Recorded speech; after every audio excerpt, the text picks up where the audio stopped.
Digest Fund, the California Council for the Humanities, the Humboldt Area Foundation, and other donors. So a typical flight for me would be from In Pursuit, this is. I would go from Dallas to Newark, New Jersey, go into operations, and I had a qualification, I still have it, qualification record. It's a little green book that's about this high. You could carry it in your pocket. And you'd go into the operations man and say, have you got anything for me to move? And he would say, yes, Bell Factory up in Niagara Falls needs pilots. And so early in the war, I delivered the Bell Air Cobra, the P-39. Gott Chaffee has a passion for airplanes and for dance. Tonight on Living Biographies, a true North Coast treasure. The interview was conducted by Bob Doran with videography by Katie Music. After my first year in college, where I proved to my family I could do it and get A's, my second year, I had a friend called Marjorie Tucker. And she and I walked down the hall together, and she said, where is the physics lab? And I said, what do you want to go to the physics lab for? I'm going to enroll in flying.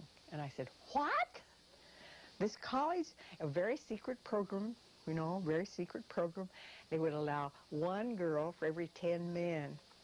Well, I met her the next day, and I said, how did it come out? And she says, my guardians wouldn't let me. Her parents had been killed in a car wreck, and so that left one position. And I dropped everything, hitchhiked. Don't tell the kids I did this, but I hitchhiked. It was safe to do that in those days. I hitchhiked 10 miles home to Nampa from Caldwell, and my mother signed a permission slip because I wasn't old enough. I wasn't 21, and I enrolled in flying with 19 fellows. After I earned my private pilot's license that spring, I decided to quit school. At the end of my junior year, I quit school, worked in agriculture that whole summer, did not go back to school that fall for my senior year because I was really focusing then. My instructor never told me I was any good, but he told my mother that I was a natural, whatever that means, and that I should continue on flying.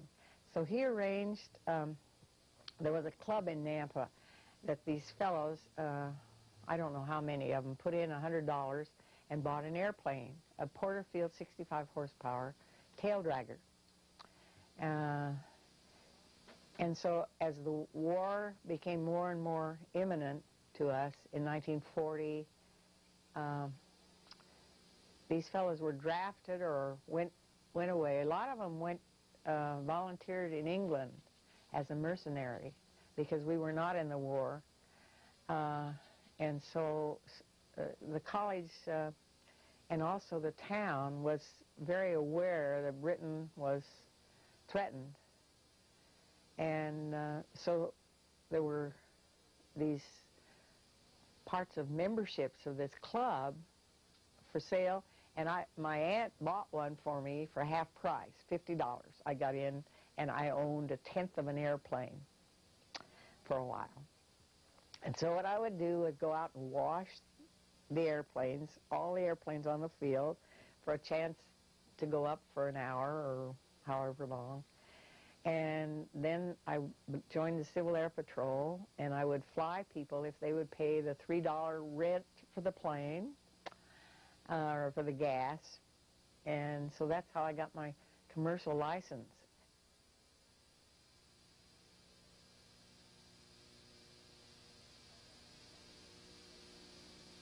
And my aunt called up from the office and said, go out and get the Saturday Evening Post because there's a girl on the back smoking a Camel, and there's an ad beside her that says, if you can fly and have 200 hours, or 500 hours, I think it was then, write or wire Jacqueline Cochran because women are needed to fly to relieve men for combat. Well, I went back to work. I sent a telegram to Jacqueline Cochran immediately from home, and I went back to work and drew out my wages, and by 2 o'clock or 3 o'clock I got a telegram back saying that if I arrived in 3 days, I could be in the second group. I was furious, just furious. If I'd known about it, I would have been in the first group. And it took me 30 years to realize how lucky I was that I wasn't in the first group. They had one potty on the field. They farmed the girls out. The first group had a real rough time. They farmed them out and told them that they weren't to tell their landlady what they were doing. It was such an experimental program. Everybody expected the women to fail. By the time I got there, Jacqueline Cochran had commandeered one motel. Can you imagine? I'm 20 years old, and I'm put in bed, a double bed, with somebody I don't even know. The first 3 classes were supposed to go into ferrying. Moving airplanes, and Congress limited us to the United States. And, sometimes we went to the factory and picked up a brand new ship and moved it. Sometimes we moved schools because the weather in certain places was terrible. And so gradually the shift was to the southern part of the United States, the schools. So I took a lot of planes. That first year I was in ferrying I took a lot of training planes to schools in the South. So you were flying all different kinds of planes? All different kinds. I ended up 17 different kinds of planes, 7 different types. And within the type, sometimes there would be an early model and then a later model, like A, B, C, D, E, F, G. Yeah. And over time, were the women accepted as? Depended on the commander of the base and where you were and what you were doing. But Jacqueline Cochran always said that if you behave like a lady, you'll be treated like a lady. And if you get out of line, all these guys expect you to fail. Isn't that interesting? A fact of life. It's still a fact of life for the women that are flying today. They have to prove that they're even better than the best. And then, of course, we had to stop in Dallas, not only for fuel, but we had to stop and get the mail. Remember, I was 20 years old, and it was very important. It was my first time away from home. Mail was extremely important. Besides that, clean clothes. There's no baggage compartment in any of these ships that I ever flew. And so you were always hard up for clean clothes. But I flew these training planes for a year, and then one day, Gott came up on the board, big board, in the operations office. And, okay, so what's the crisis? Do you want to go to instrument school? Well, they had it at Dallas, so sure, I could live at home. You know, I could live in the barracks. By that time, we were accepted, and we moved from downtown into the barracks, still civilians. And I passed a very difficult instrument rating. You had to have a flight test, you had to have a link training test, and then you had to have a written. So I passed those 3 things. And then after I did that, you had a choice. In Britain, you didn't have a choice. You flew everything, eventually. I have a friend that gave me an interview, and she flew everything. But you had a choice to go to bombers or to fighter school. Well, the fighter school washout rate was 56%. That includes men and women. And I said, I just passed a horrible instrument exam. I can pass fighters. And I loved the AT-6. That was my favorite plane at that time. So I went off to Palm Springs to fighter school. And 1 month later, I was assigned my first ferrying of fighter. They took us in a DC-3 C-47, it was bucket seats. They took the whole school to Los Angeles International and the North American factory, and we each picked up one of the Mustang P-51. And we weren't supposed to, especially the women were not ever told, we never could fly formation. You were never supposed to wait for anybody. somebody in the battle wanted the ship immediately, you know, and you're to get it there. No acrobatics, straight and level, fast as you could get there. No funny stuff. Yeah. That's the Lockheed Lightning. That's the P-38 Lockheed Lightning, and it was dubbed the Twin-Tailed Devil by the enemy because it had twin engines, Rolls-Royce. Purr. You ought to hear the sound. It's unmistakable. But I didn't get this right away. We did not get the P-38 in school. You had to have twin-engine, medium bomber time. This is a bomber, right? No, this is a fighter. It's a fighter, okay. Yeah, but in order to qualify to fly twin-engine, you had to have medium bomber.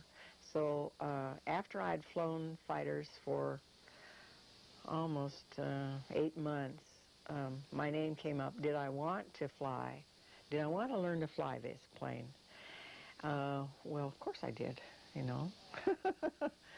Kind of, you know, with a gulp in my throat because Evelyn Sharp had just been killed. Near Pittsburgh, Pennsylvania, one of her engines on takeoff, one of her engines quit, and the plane cartwheeled into the dead engine and killed her, crushed her. And then Howard, one of my friends in Dallas, one of the pilots, his nose wheel, this is tricycle gear, and the nose wheel collapsed on him. And so he was in the hospital. And the third accident, just before I was to transition on the 38, a plane blew up in the air near Dayton, Ohio, and I knew the fellow. So I wasn't exactly comfortable with the idea, but I said I'd sure like to give it a shot. I qualified. So the next was the Lockheed Lightning. 5 landings, 5 takeoffs, written test, cockpit check, passed all that. All right, take this modified 38 to Cheyenne, Wyoming. So, okay, I take off and I get near this range of mountains following the Rockies, and I say, which one of those peaks is Pikes Peak? So I sashay around a little bit trying to figure out, if you've ever been near Pikes Peak, there's a whole bunch of peaks near Pikes Peak, and I was trying to figure out which one is Pikes Peak. You know, there's no label on it from the air that says this is Pikes Peak. So pretty soon a red light comes on right in front of my eyes. Well, red in any language means danger. And I said, oh my God, what is going to happen? Is the ship going to blow up? Am I going to lose my life? Should I bail out? Should I leave the ship? What should I do? And in a few seconds, the light went out. And I said, what in the world was that all about? All the instruments were okay. Nothing varied at all. Both engines were purring. The Rolls-Royce sound is just beautiful sound. Nothing happened in the cockpit at all. So a few minutes or maybe seconds later, I look out and an airline had passed below me, and so I said, what is this? What is going on? You know, no indication, nothing, no label on the red light at all what it was for. So when I get back to Dallas, I say, you fellows could have lost an airplane. What if I had bailed out and just left that airplane? You know, no label on the red light at all. And they said, well, it's radar, because the enemies found out if they come below this twin tail, this empennage here, if they come below that, the pilot can't see. And so they put a radar screen there to warn him that the enemy was approaching below, but they forgot to tell me about it.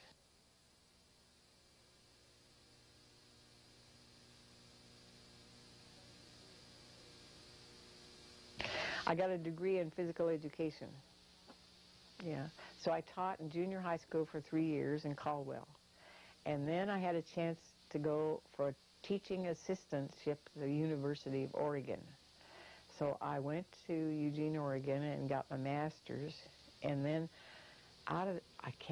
my kids don't believe this, that I had 24 job offers with a master's degree.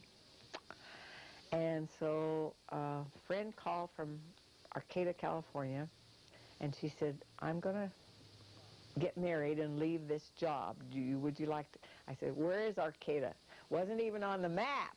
And she said, can you find Eureka? I said, yes. Well, it's just north of there. Arcata was not even on the map then.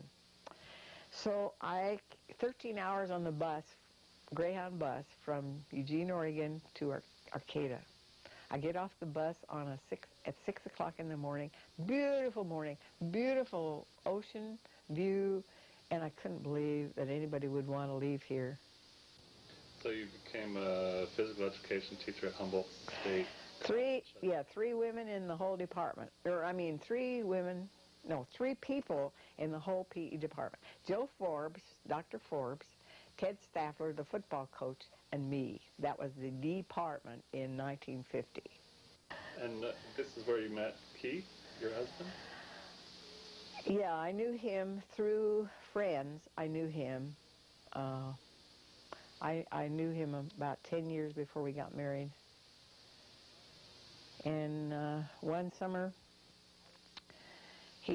I was teaching summer school, and he took the swimming class that I was teaching, and I think that's how we really got together. You said he was raised here. Yeah, he was born in Arcata, went clear through Arcata High. I got bored one time and said I wondered if I remembered anything about flying, so I went out and renewed my license and flew a little bit. So when the flood came in ¡64, Keith and I got in the car and went to the top of the Lolita Hill, and we couldn't believe the sea that we saw below us. So when the Bennington anchored 5 miles off the USS Carrier, Bennington brought helicopters in, and I volunteered to be an observer with Keith. And there was horrible weather. There was snow, sleet, rain. It was just really bad weather. And I never was an observer, but Mrs. Pierce, Helen Pierce, was dispatching at Northern, in the building next to Northern Air now. And Mrs. Pierce, for the next few days, sent me on the Silver Ribbon, which is where the ocean hits the sand, to Crescent City, back and forth. And I always brought something back, because the only way you could get in and out of here during those days of the flood was by air. And I laughed when Caltrans said they saved Humboldt County. I said, well, what were we doing?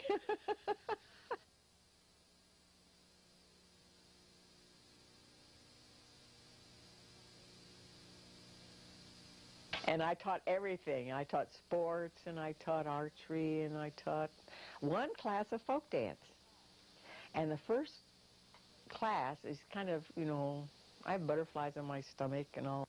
For 13 years, I did, all my vacations, I did dance.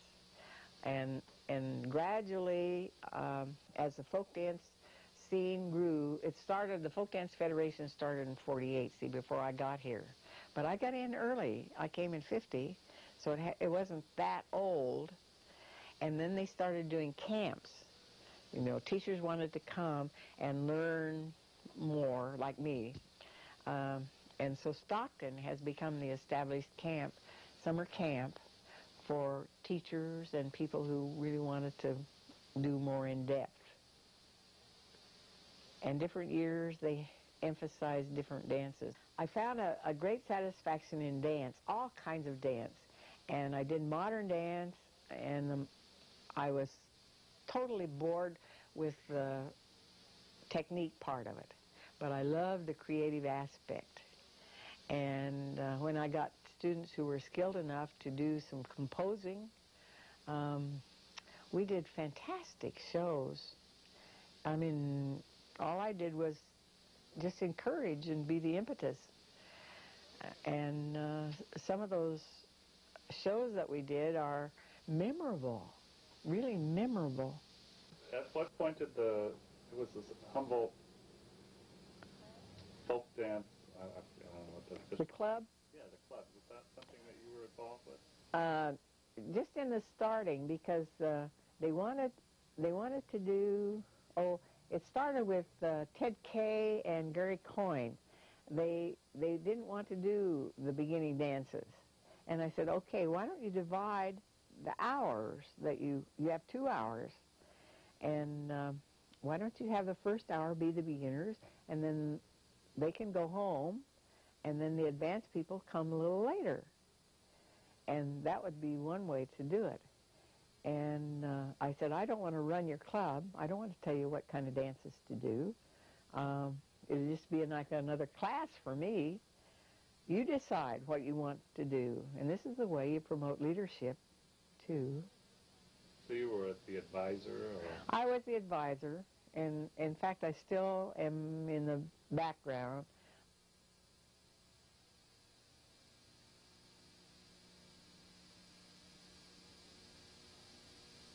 Okay, I wanted to write the book because the college girls that I started to get to know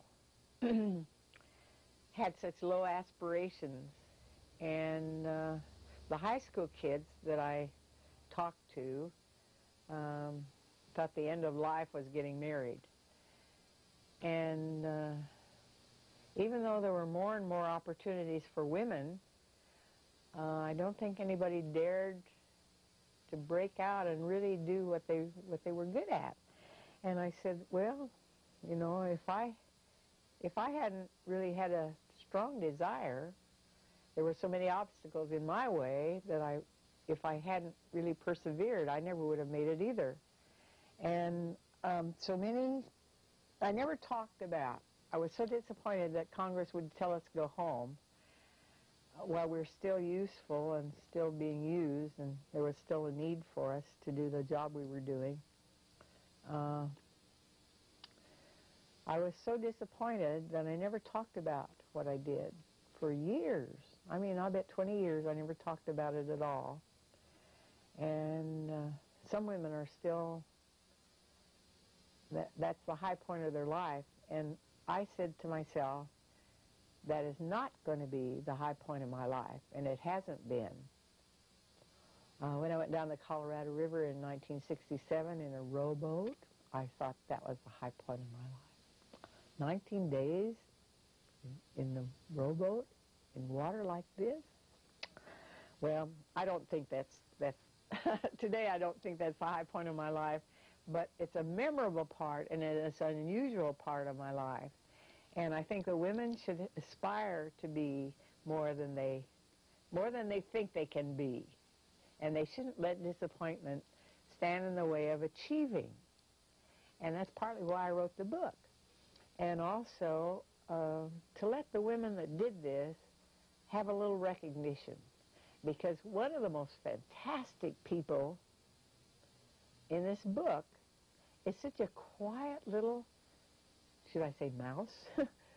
She's such a quiet person. I sat next to her at a banquet one time, and she hardly said 2 words to me. She has the most incredible story.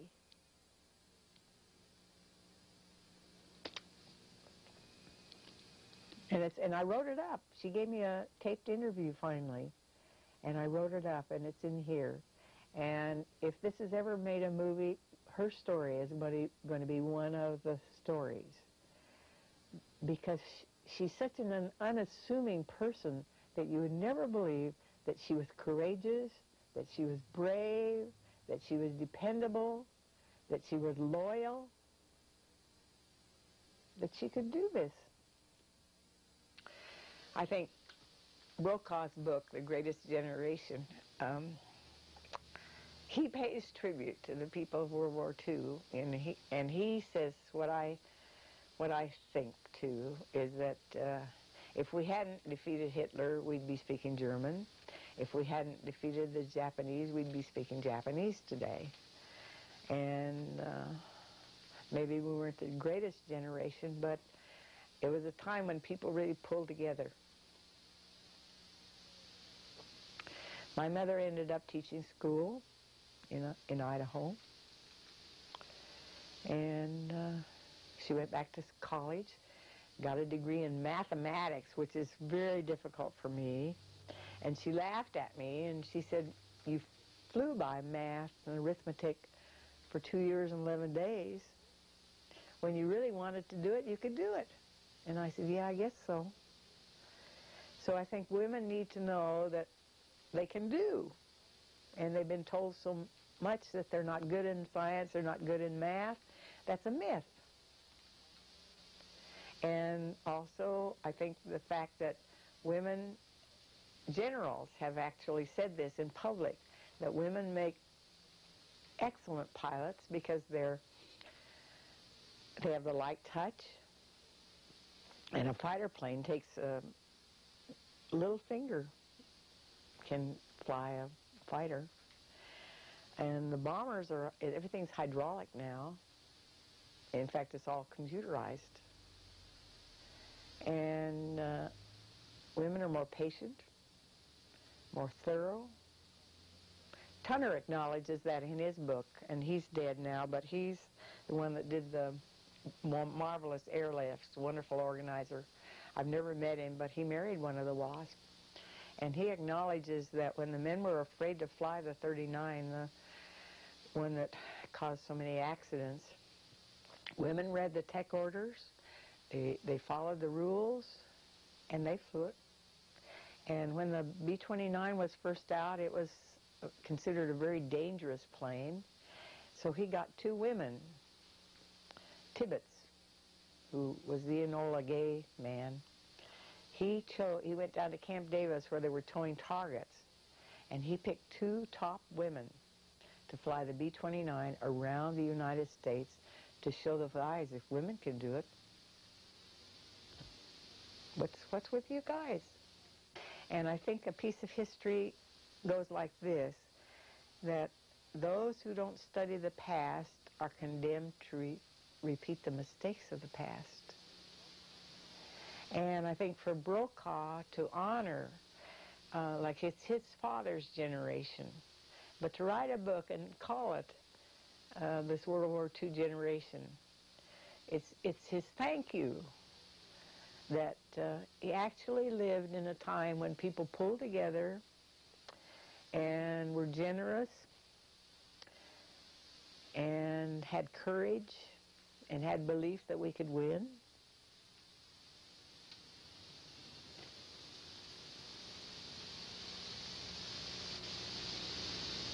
And we did.